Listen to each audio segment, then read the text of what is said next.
बिस्मिल्लाहिर्रहमानिर्रहीम। उम्मीद करता हूँ कि तमाम बच्चे खैर वाफियत से होंगे। आपका भाई फिर से एक दफ़ा आपकी खिदमत में हाजिर है। ये आपको प्लेलिस्ट शो हो रहा है गाज़ियन ज़ूलॉजिस्ट, ठीक है। आप गाज़ियन ज़ूलॉजिस्ट चैनल को सर्च करके इस प्लेलिस्ट को ओपन करके डायरेक्टली आप लोग जो है ना लेक्चर वॉच कर सकते हैं, ठीक है। डे बाई डे जितना आपकी कैपेसिटी है उस हिसाब से आप लेक्चर देख लीजिएगा, ठीक है। उसके बाद नेक्स्ट जो आज हमारा टॉपिक है वो है रेस्पिरेटरी सिस्टम डिसऑर्डर्स, ठीक है। रेस्पिरेटरी सिस्टम डिसऑर्डर को हम यहाँ पे डिस्कस करेंगे। और दूसरी चीज़ ये है कि इससे पहले लेक्चर्स तो अवेलेबल हैं। और एक और बात भी है आप लोगों के लिए कि अगर आप लोगों ने ऑनलाइन क्लासेस ज्वाइन करनी है तो ये जो नंबर दिया हुआ है इस पर आप रब्ता कर सकते हैं, ठीक है। हम शुरू से जो है ना सिलेबस हमने स्टार्ट किया हुआ है। हमारे पास जो बच्चे हैं हम उनको डेली बेस पे जो लेक्चर्स हैं वो प्रोवाइड करते हैं ऑनलाइन, ठीक है। मीटिंग सारा कुछ क्वेश्चन आंसर सारी चीज़ें मतलब एक पूरे यकीन के साथ कि बच्चों को सब कुछ क्लियर हो गया आज के टॉपिक से रेलिवेंट, तो फिर हम उन्हें इजाज़त देते हैं, ठीक है। तो इसके जो चार्जेस हैं बेटा वो 15,000 है। 15,000 में ऐसा समझ लें सब कुछ हो रहा है आपको, सारी चीज़ें डिटेल से समझाई जा रही हैं, ठीक है। तो आप 15,000 पर मंथ आए, मेरे ख्याल से इतनी कोई ज़्यादा चार्जेस नहीं है। आप अच्छे अच्छे से मतलब ये वाकिफ़ होंगे, ठीक है।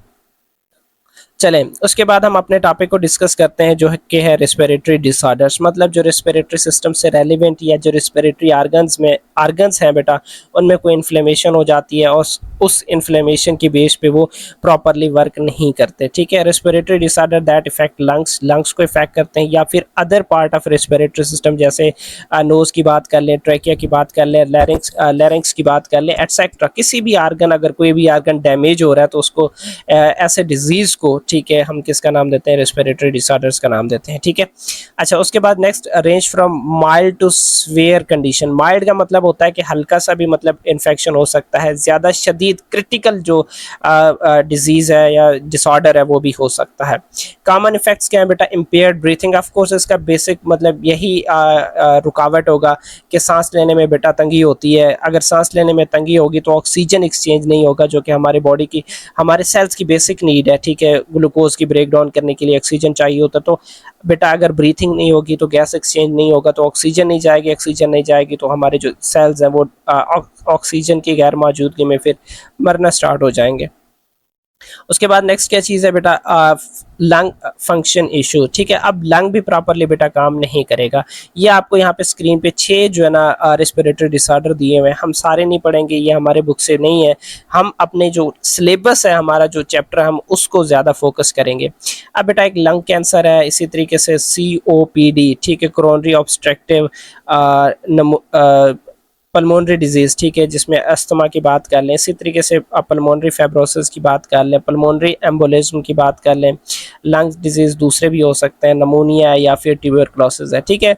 इन चीज़ों के बारे में आप ज़्यादा डिटेल में ना ही जाएँ, तो जस्ट एक इमेज है जिसमें मैंने आपको बताने की कोशिश की है कि ये क्या है, डिफरेंट रेस्पिरेटरी डिसऑर्डर्स हैं, ठीक है।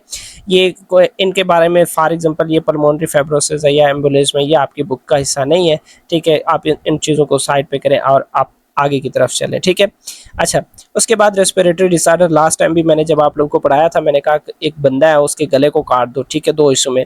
तो गले का जो ऊपर वाला हिस्सा है वो उसका जो ना अपर रेस्पिरेटरी ट्रैक होगा,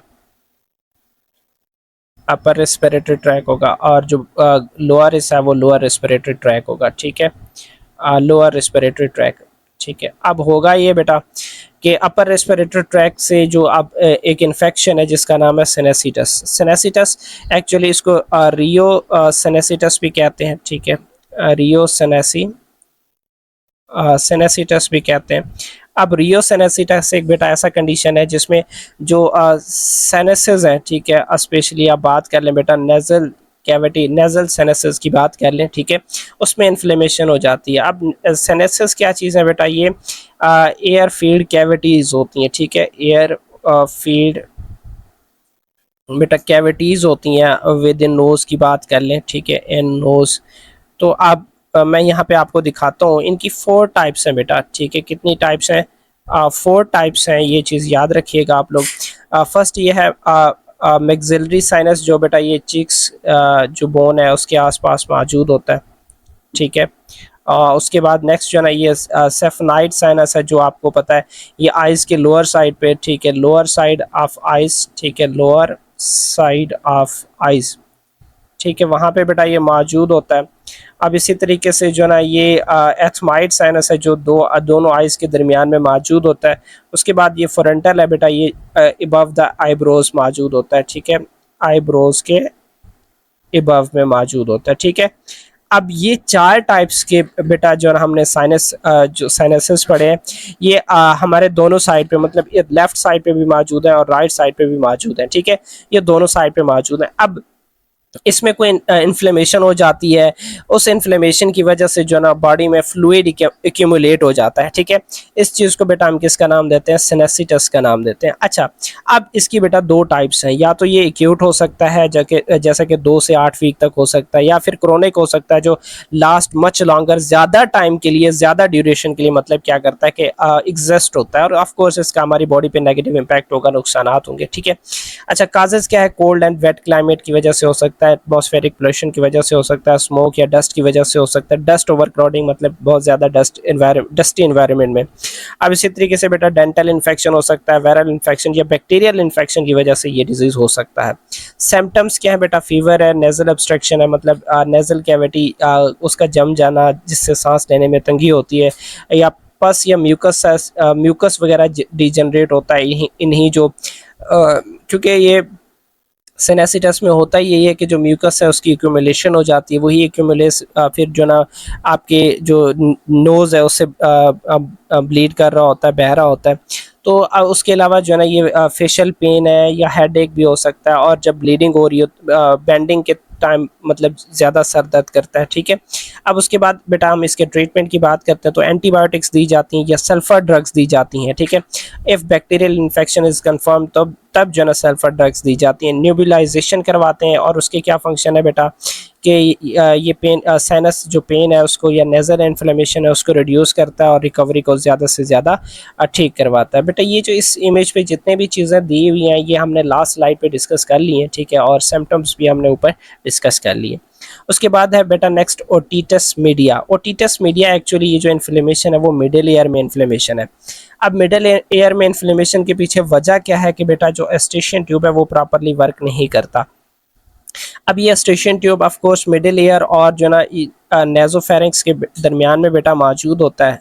अब इसके 2 काम होते हैं, 2 मेजर फंक्शन होते हैं। फर्स्ट तो क्या है कि बेटा ये किसको रेगुलेट करता है? एयर प्रेशर को रेगुलेट करता है, ठीक है, एयर प्रेशर को रेगुलेट करता है। और उसके बाद सेकंड चीज़ बेटा एयर प्रेशर को रेगुलेट कैसे करता है? ये जो ना अगर प्रेशर ज़्यादा हो जाए तो बेटा उसको जो ना ये थ्रोट वाली साइड से मुंतकिल करता है, ठीक है, और ऑफ कोर्स हमारे नोज़ या माउथ की तरफ से इसको ड्रा करता है एयर को, ठीक है। अच्छा, आप लोग कभी ऊंचाई पे गए हो, जब ऊंचाई पे चढ़ते हो या ऑफ कोर्स स्टेप वगैरह पे गए हो नॉर्दर्न एरियाज़ में, तो आपने अक्सर देखा होगा कि आपका कान सुन्न हो जाता है, आपका मतलब कुछ ऐसे चक्कर टाइप आने लगते हैं कि आपको लगता है कि आपके कान में कोई चीज़ बज रहा है, कान आपके बंद हो गए हैं एटसेट्रा। तो उसके पीछे यही होता है कि बेटा ये जो नेज़ल कैविटी, ये जो एस्टेशियन ट्यूब है, ये उस टेम्परेचर प्रेशर को क्या कर रहा होता है, सॉरी प्रेशर नहीं कह रहा, एयर प्रेशर को क्या कर रहा होता है? रेगुलेट कर रहा होता है, ठीक है। फर्स्ट तो काम इसका ये है बेटा, और सेकंड काम बेटा ये ड्रेनेज का काम करता है, ठीक है, ड्रेनेज। अब ड्रेनेज में क्या होगा, मतलब यही जो बेटा जो फ्लूइड वगैरह, जो पस वगैरह, जो भी फ्लूइड प्रोड्यूस होता है आपके एयर्स वगैरह में, तो उसको ट्रैवल करता है टूवर्ड द थ्रोट बेटा, ट्रैवल करता है, ठीक है। और जिसकी बेस पे क्या होता है कि कोई इशू वगैरह नहीं होता, आप उसे स्पिट आउट कर देते हो या स्वॉलो आउट कर लेते हो एटसेट्रा, ठीक है। तो अब जब ये एस्टेशियन ट्यूब बेटा प्रॉपरली फंक्शन नहीं करता, मेल फंक्शनिंग हो जाती है, उसकी बेस पे क्या होता है कि जो फ्लूइड ड्रेनेज होता है, ये एस्टेशियन ट्यूब मिडिल ईयर से टूवर्ड द एस्टेशियन ट्यूब से गुजर के वो थ्रोट में जाता है, ठीक है, नेज़ोफेरिंक्स में जाता है, तो बेटा वो क्लोज हो जाता है, ठीक है। अब वो फ्लूइड ट्रैवल नहीं करता, मूव नहीं करता, causes the fluid build up in the air drum बेटा। उससे क्या हो जाता है कि ये जो एयर ड्रम है बेटा यहाँ पे, ठीक है, यहाँ पे क्या हो जाता है, जो फ्लूइड है वो एक्यूमुलेट हो जाता है, ठीक है। अब इसी फ्लूइड में फिर एक्यूमुलेटेड फ्लूइड में क्या होगा कि बेटा जो बैक्टीरिया है या वायरस है बेटा उनकी ग्रोथ होगी। जब उनकी ग्रोथ होगी तो अल्टीमेटली वो किस में कन्वर्ट हो जाएगी? इन्फेक्शन काज करेंगे, ठीक है। अच्छा, कॉमन काज क्या है बेटा? या तो ये कोल्ड यानी एलर्जी की वजह से भी हो सकता है, जिससे आपकी जो नोज़ है वो स्वेल हो सकती है, थ्रोट स्वेल हो सकता है, और स्टेशन ट्यूब क्या हो जाती है? स्वेल हो जाती है। ये हम अगले वीडियो में अगले स्लाइड पे डिस्कस करेंगे। अच्छा, उसके बाद नेक्स्ट क्या है बेटा, malformation of eustachian tube. Of course ये चीज़ हम ऊपर भी पढ़ चुके हैं कि malfunctioning of eustachian tube की वजह से क्या होता है, ओटिटस मीडिया होता है, ठीक है। अच्छा, उसके बाद बेटा इसके सिम्टम्स क्या है, इरिटेबिलिटी है, इसी तरीके से डिफिकल्ट एंड स्लीपिंग है, टगिंग है। टगिंग का मतलब ये होता है जब आप खाना खा रहे हैं या बोल रहे हैं या कुछ कर रहे हैं तो उससे क्या होता है कि आपके एयर के जिसमें भी, जिस साइड में भी इन्फेक्शन है वो पेन करता है बेटा। अब उसके बाद नेक्स्ट क्या है बेटा, फीवर भी हो सकता है, इसी तरीके से आपके एयर भी पेन कर सकते हैं, फ्लूइड ड्रेनेज फ्रॉम एयर, मतलब फ्लूइड का बहना आपकी कान से, इसी तरीके से एयर में डिफिकल्टी हो सकती है या लॉस ऑफ बैलेंस हो सकती है। अब इसकी ट्रीटमेंट के लिए एंटीबायोटिक्स दी जाती हैं, एयर ड्रॉप्स दी जाती हैं, फीवर या मेडिकेशंस प्रोवाइड की जाती हैं, या इन तमाम का मजमुआ भी होता है। बेटा मैं ऐसा समझ लें इस डिजीज़ की यहाँ पे समरी बयान करने वाला हूँ। बेटा ये मिडिल एयर यहाँ पे आपको शो हो रहा है, ये मिडिल एयर का इमेज बनाया गया। अब जिसमें ये देखें कि ये वो एस्टेशियन ट्यूब है बेटा जो कि स्वेलोड हो चुकी है, स्वेल हो चुकी है। अब इस स्वेलिंग की वजह से क्या हुआ कि बेटा इसमें फ्लूइड एक्यूमुलेट हो गया, अनड्रेन्ड, मतलब फ्लूइड का मतलब यहाँ से फ्लूइड जिसने निकलना था वो नहीं निकला, वो एक्यूमुलेट हो गया, ठीक है। अब यही जो फ्लूइड है इसमें फिर बैक्टीरिया, जर्म्स वगैरह क्या होंगे, डेवलप होंगे और वो अल्टीमेटली इन्फ्लेमेशन काज करेंगे। उसके बाद बेटा नेक्स्ट है लोअर रेस्पिरेटरी ट्रैक इन्फेक्शंस, ठीक है। मतलब ये जो आपके अपर जो रीजन था बेटा इसमें हमने दो डिजीज़ जो कि डिस्कस किए थे, ठीक है। एक तो बेटा सिनेसिटस हमने डिस्कस किया था, ठीक है, सिनेसिटस, ठीक है। और उसके बाद बेटा सेकंड जो हम यहाँ पे लोअर रेस्पिरेटरी ट्रैक और बल्कि अपर में एक ओटिटस मीडिया हमने ये डिस्कस किया था, ठीक है, ओटिटस मीडिया।